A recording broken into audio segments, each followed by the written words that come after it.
USA women's rugby still riding high after making history in Paris. Yesterday, they beat Australia 14-12 to take home the bronze medal. This is the first medal ever in the sport for the U.S. women. New Zealand took the gold, Canada the silver after their hard-fought match. It's a different level of pride, and to be an Olympian is so much pride as well, but then to add that medalist to your name, it really just ramps it up. And we did it for our team and for our country, so we are just ecstatic. And that is our Connecticut connection right there. One of the stars of the U.S. team, Ilona Maher. She's a Quinnipiac grad, won 3 national titles in college. She graduated with a nursing degree in 2018. NBC Connecticut's Melissa Cooney learned how she's proving to be a big inspiration to young athletes. Finally, people are actually talking about it. Rugby is often top of mind for Simsbury High School athletes Lily Richards and Maylin Lemus. The Olympics are all about watching the best in the world compete on the biggest stage. And how lucky are we to get to watch Simone Biles and Suni Lee? We're about to spoil the results, so if you don't want to know what happened yet, now is the time to mute your TV. The last 2 all-around gold medalists competed today in Paris, with Simone earning the gold and Lee taking the bronze. It was a narrow victory for Biles as she just continues to amaze and inspire. This is her 6th Olympic medal at 27 years old. She's the oldest all-around champ since 1952 and just the 3rd woman in history to win the all-around twice and the first to do it in non-consecutive games. We know how much this meant to her, especially after having to withdraw in Tokyo because she was experiencing the twisties. Well, the comeback is complete. You can watch Biles compete tonight on primetime in Paris right here. Now to the Olympics. The U.S. women's soccer team will play for Olympic gold for the first time since 2012 after an incredible semifinal match against Germany today, with Connecticut's own Alyssa Nair playing a key part. NBC Connecticut's Gabrielle Lucevero joining us now from Paris. Gabby, we're talking about a down-to-the-wire overtime nail-biter. My entire house was screaming, "Let's go, USA!" You know what? It was really nice to be sweating in Paris for a reason other than the heat, but whew, okay. All right, now it's on to the U.S. women's gymnastics team back on top. Today they won the team gold, the 4th time in history for the U.S. team. And this particular group is the most diverse U.S. women's gymnastics team in history. The U.S. team has medaled at every Olympics since 1992. And today's gold makes Simone Biles the most decorated U.S. Olympic gymnast in history. At 27 years old, she's also the oldest American gymnast to win gold. 16-year-old Hesley Rivera, who is on the team but didn't actually compete in any events today, is the youngest athlete on Team USA. Just incredible. Taking a look at the medal count, of course, U.S. gymnastics a big part. Also keeping an eye on a pair of Connecticut natives representing Puerto Rico women's basketball. Both were in action today. New London's India Pagan scored 9 points and brought down 4 rebounds. Coming off the bench today, Puerto Rico came up a point short against Spain. Another close game. They've lost 2 games by a combined 4 points so far.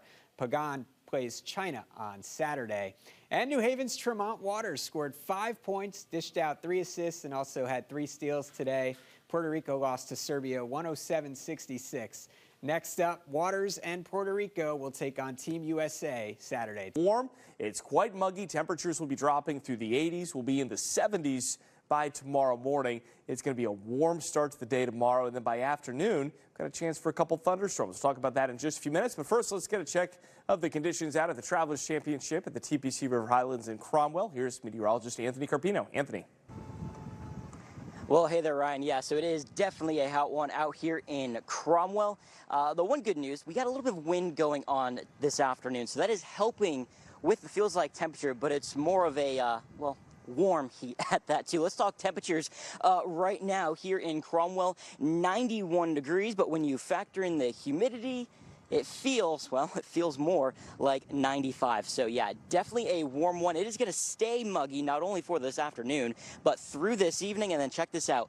By tomorrow morning, it is still going to be, well, quite sticky out there. We're starting off tomorrow with temperatures feeling like almost 80 degrees. And this is 7 o'clock in the morning. Watch what happens as we go through the afternoon tomorrow. It's still going to feel quite warm, still feeling like a low to mid 90s, starting to warm things up even more potentially if you dodge some of those storms tomorrow afternoon, feeling close to 100 degrees yet again for us, and then we'll start to taper our way back down from the 90s back into the 80s as we head through tomorrow afternoon and through tomorrow evening. So the wind tomorrow will also be a factor along with those scattered storms for the players. Let's go through this. Tomorrow morning, you can see those winds there. Out of the north, pretty light. The winds are honestly going to be going back and forth as we head through the day tomorrow. That's going to be thanks to those scattered storms that will be popping up. So we'll have to keep a close eye on those. And Ryan will talk more about our storm chances for Friday as well as for the upcoming weekend with a full check of the Storm Tracker forecast. We'll send things back to you, Kevin.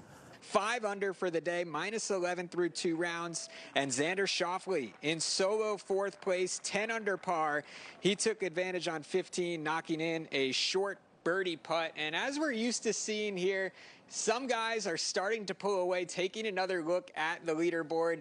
It's a great-looking leaderboard. A lot going on with Tom Kim. You've got Akshay Bhatia, Colin Morikawa, Xander Schauffele, all right here. And as we've seen, you know, this is what you get on a Friday at TPC River Highlands. The guys at the top of the leaderboard, though, they're actually focusing more on the process than the actual score. Definitely going in today, just not really thinking about the score. You know, I'm playing really well, and I know kind of what I'm doing. Now, your NBC Connecticut Storm Tracker forecast with meteorologist Bob Maxon. All right, we'll get to meteorology in a minute, but I get to be a sportscaster just for a couple of seconds. And the medal count is impressive, isn't it? What a weekend. I mean, it was pretty gross out a lot of the time, so why not just sit there with a remote control and the clicker and just watch the Olympics. I mean, the numbers, 72 total medals for the United States now, 19 golds. China has jumped ahead on the gold medal race with 20, but there's still more than a week to go. So, yeah, just amazing stuff here for the U.S. and China and France, the hometown team, doing pretty well, as expected. They have the country behind them, right? I mean, how about Scotty Scheffler yesterday? That was pretty impressive. 69 degrees right now in New Haven. And as we go inland, it's bearable. Diane up in Lakeville just said, oh, what a beautiful morning. We haven't heard that in a long time. Getting all the ingredients to line up for a total solar eclipse on any given spot on Earth happens only once every 375 years on average. Getting a total solar eclipse to move through New England is a very special thing. So how about we put all of those ingredients together? To get a total solar eclipse, you need 3 things. Of course, you need the sun, you're going to need the moon, and, well, you'll need the Earth too. Seems pretty simple, right? Well, here's where it gets tricky. All 3 need to be exactly in line, and that only happens on average once every 18 months. When the moon blocks out the sun, the moon will cast a shadow on the Earth. If you're in the shadow, you'll see at least a partial eclipse. So let's take a closer look here. The moon's shadow is divided into 2 parts, the penumbra and the umbra. The penumbra is the shadow from when the moon only blocks part of the sun. That's what we're going to see here in Connecticut. The umbra is the part of the shadow created when the moon covers all of the sun, making it appear like nighttime right in the middle of the day. The path of the umbra is known as the path of totality. When you're in the umbra, the only thing visible is the sun's atmosphere, known as the corona. Now, a total solar eclipse doesn't last long. Let's bring in the Earth and take a look at that. The umbra will move at about 1,100 miles per hour near the equator, but it moves at up to 5,000 miles per hour near the poles. That's faster than the speed of sound. The way a solar eclipse looks on Earth is unique to our planet, which makes it an even cooler spectacle in the sky. It's important to remember that the sun and the moon are drastically different sizes. The moon is relatively small and the sun is huge. Here's a way to think about just how different they are. If we shrunk the moon down to the size of this small marble, the sun would still be 400 times larger, making it over 16 feet tall and 16 feet wide. In fact, it's so big, we had a hard time fitting it into our studio. Now, you'd think something so small wouldn't be able to cover something so big like the sun, but for a very lucky few people on Earth, it will. Even though the moon is 400 times smaller, the sun is 400 times farther away from the moon than the moon is from Earth, and that makes the sun and the moon appear to be roughly the same size in the sky. By chance, when the solar system formed, the moon was large enough and the sun just far enough away to give Earth a type of eclipse that doesn't happen on any other nearby planet. We're very lucky to be able to witness something so dramatic. Connecticut will only be about 120 miles from totality. Now, Bob, unless the sun is completely covered by the moon during totality, it's never safe to directly look into the sun. A cheap pair of eclipse glasses is the easiest way to look at the eclipse. Let's dive into what unique things you can see during a total solar eclipse if you're lucky enough to be in the path of totality. As we reach totality, two very cool short-lived phenomena will occur. They're called Bailey's beads and the diamond ring. Next to complete totality, these are mind-blowing cool things to see. Now, the eclipse begins with first contact as the sun starts getting blocked by the moon. Now, as we glide toward totality, the sun will resemble a crescent moon when looking through your eclipse glasses. Now, just before totality, as the moon passes in front of the sun, a diamond ring will be seen. This phenomenon happens when only one spot of light appears on the limb of the moon. When this bright area disappears, we are in totality. Now, if you travel north on eclipse day, this is when you can remove your glasses as the direct rays of sunlight are completely blocked. During totality, experienced eclipse viewers suggest looking around, taking it all in, the changes, the cooler temperatures, the breeze that might kick up, maybe a 360-degree sunset on all horizons. Streetlights come on, birds roost, thinking it's evening, and even bright stars and planets can appear in the sky, usually obscured by the bright sun during the daytime. Some call it life-changing and emotional. For eclipse viewers that have a pair of binoculars or a telescope, there is one more amazing feature that's visible during totality. It's the ability to see the sun's middle atmosphere. So here's how it works. During totality, a bright, narrow ring of pink may be visible near the moon's surface. This is the sun's chromosphere and is highlighted by solar prominences and solar flares. Now, these would be very hard to see with the naked eye without a way of zooming in on the eclipse. The more obvious corona is visible and striking. Now, as totality comes to an end, the diamond ring reappears on the opposite side of the moon. But then there's one more phenomenon to talk about, and that's Bailey's beads. You can actually see this event just before totality as well. It's incredible to see because the sun's light is coming through these little undulations on the moon's surface. So exactly how does this happen? Well, since the lunar surface is littered with craters and valleys from the North Pole to the South Pole, light from the sun takes full advantage of the uneven surfaces, and little bits of light escape near the edge of the lunar landscape. This is similar reason to why we see the diamond ring. There's just a little bit more sunlight available. As the moon continues to move past the sun, protective eyewear must be put back on, and then the crescent sun gives way to a normal afternoon across the region, but one that'll never be forgotten. This is an NBC Connecticut Today live update. Good morning to you once again. Your time now is 9:56. I'm Shannon Miller. And I'm Toy Thornton. And this morning, it's expected that U.S. Senator Chris Murphy will have a third term in the U.S. Senate. NBC News projects he is the winner of the race over Republican challenger Matthew Corey. Senator Murphy made a victory speech last night with Governor Lamont and Senator Richard Blumenthal in attendance.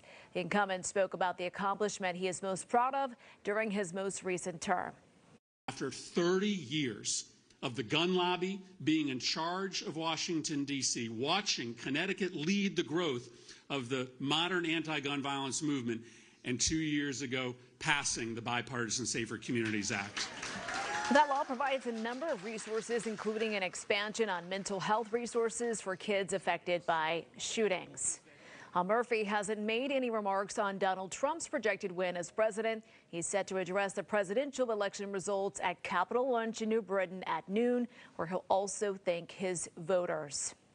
All right, in our state, voters didn't just choose lawmakers this election. People were also asked whether access to absentee ballots should be expanded. If the results are in favor of the expansion, lawmakers would have to write new legislation on what it takes to get an absentee ballot. Kamala Harris won the state of Connecticut, and 44% of Connecticut voters chose Donald Trump. We'll have more of that in-depth analysis for you coming up on the news at 11. All right, turning now to the races in our state. For the 1st congressional district, NBC News is projecting incumbent Democrat John Larson as the winner. This will be his 14th term. Right now, he has almost 61% of the vote. He had faced a challenge from Republican Jim Griffin and Mary Sanders with the Green Party. In the race for the 2nd congressional district, Representative Joe Courtney is projected by NBC News to start a 10th consecutive term in eastern Connecticut. Right now, he has 58% of the vote. Courtney faced former Republican Representative Mike France in a rematch of their 2022 race, where Courtney prevailed by about an 18-point margin. And NBC News is also projecting Congresswoman Rosa DeLauro to defeat Republican opponent Michael Massey for the 3rd congressional district race. Right now, she has almost 54% of the vote. This will be DeLauro's 18th term. And in our state's 4th district, NBC News projects Democrat Jim Himes as the winner. He has represented this district since 2009. And finally, NBC News is projecting that Democrat Jahana Hayes won the re-election to the U.S. House in our state's 5th district race. Right now, she has a little more than 53% of the vote compared to George Logan's 46%. NBC News projects that the former president is the winner of Wisconsin. You can see those results coming in there right now. That came down around 5:30 this morning, and that was when NBC News projected Trump had surpassed the 270 Electoral College vote threshold to win the election. Now let's get you to your next state here, Pennsylvania. We just got an update here just a moment ago. You can see those numbers coming in. President Trump with 50% of that vote, Kamala Harris with 48% of that vote. That gave former President Trump 19 Electoral College votes. He lost the state in 2020 by a single percentage point and won it by less than a percentage point in the 2016 election. Now, NBC News projects that Donald Trump has won North Carolina. Here's a look at the numbers here. This is not the first time that he has taken that state. The former president has won North Carolina all 3 of his presidential campaigns. A Republican has not won this state since 2008. NBC News projects that Trump is the winner of the state of Georgia. He won that state back in 2016 and lost in the last election by less than 12,000 votes. All right, we're taking a live look here over the White House in D.C. this morning as world leaders are reacting to the presidential election. Israeli Prime Minister Benjamin Netanyahu said it was history's greatest comeback. British Prime Minister Keir Starmer said in a statement that I look forward to working with you in the years ahead. At first, Tantaha says the bank offered to give her back the money she paid Citizens. And an employee said she could take out a new loan with Citizens at the current interest rate, a much higher rate than the low rate that tickled Tantaha's interest 3 years ago. What happened to my money that I paid to you, both principal and interest? What did I pay interest on? A phantom loan? NBC Connecticut responds to ask Citizens Bank that exact question. And while we didn't get an answer, Tantaha got a new offer from Citizens Bank. The bank said it would pay off her original almost $24,000 federal loan. And it said it would forgive the remaining balance of her loan with the bank. That's an additional almost $11,000. After they received the contact from NBC, they came to the decision right away. I'm like, wow, thanks to you guys, thanks to NBC to help me with the case. The Huskies certainly hoping that they can make it a 3-1 record after Saturday. All right, thanks, Gabby. So many legends on those national championship teams. So let's take a look at some of the key players for tonight and this run here. First, Paige Beckers. I mean, that's pretty obvious. All the hype going into the season. Paige is back. Paige is back. Well, she lived up to it. Big East Player of the Year, over 20 points a game. And look at the last 5 games, too. That's the Big East in the first 2 rounds of the NCAA tournament. Almost 29 points a game. She played all 40 minutes last game versus Syracuse. Another leader Gino relies on, Aaliyah Edwards. She's averaging close to 18 points a game.